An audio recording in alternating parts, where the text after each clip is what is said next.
ملت کا پاسباں ہے محمد علی جناح۔ اسلامیان ہند کی خدمت کے واسطے اللہ نے دیا تھا محمد علی جناح۔ میرے عزیز ساتھیوں، کوئی نہیں جانتا تھا کہ جنم لینے والا معصوم بچہ ایک دن قوم کا قائد کہلائے گا۔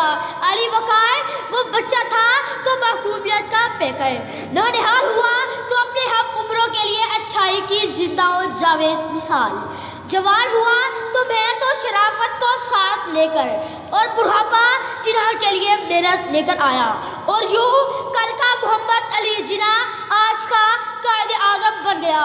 علامہ اقبال نے درست کہا ہے، ہزاروں سال نرگس اپنی بے نوری پہ روتی ہے، بڑی مشکل سے ہوتا ہے چمن میں دیدور پیدا۔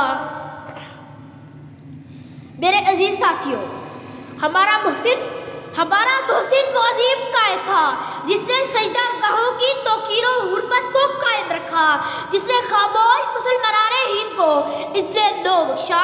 اس سپہ سالار ملت نے درد کو دوا، باطل کو ردا، سرسر کو صبا اور ظلمت کو ضیاء کا پیرہن عطا کیا۔ علی وقار بابا ایک قوم نے تصور کو تصویر، خواب کو تعبیر اور بدگار اسیر کو عالمگیر بنا دیا۔ میرے عزیز ساتھیوں، ان کے اظہارات کہتے حروف میں اسیر ہو ہی نہیں سکتے کہ پہنچا گیا جو منزل مقصود تک ہمیں، وہ امیر قافلہ تھا محمد علی جناح۔ جناب صدر 1940 کے مسلم لیگ کے جلسے میں قائد اعظم نے کہا تھا، میں یہ نہیں کہوں گا کہ پاکستان بن کر رہے گا، میں تو یہ کہوں گا کہ پاکستان بن چکا ہے۔ اللہ اکبر! اس قدر یقین محکم کہ جس نظریے کو گاندھی نے ناقابل عمل قرار دیا اور نہرو کے نزدیک ایک مذاق کے علاوہ کچھ نہ تھا، اسی نظریے کی بنیاد پر 14 اگست 1947 کو پاکستان کے کرۂ ارض پر نمودار ہوا۔ نشان راہ جو دکھاتے تھے ستاروں کو، ترس گئے کسی مرد راہتا کے لیے، نگاہ بلند سخن دل نواز جاں پرسوز، یہی ہے رختے سفر میرے کارواں کے لیے۔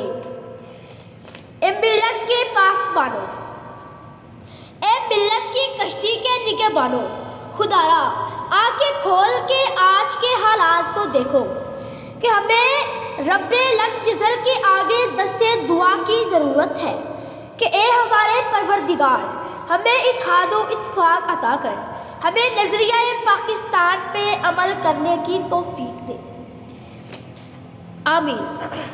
یہ نفرت بری ہے نکالو اسے، دلوں میں خلش ہے نکالو اسے، نہ سندھی بلوچی پنجابی پٹھان، یہ سب کا وطن ہے بچا لو اسے، یہ سب کا وطن ہے بچا لو اسے۔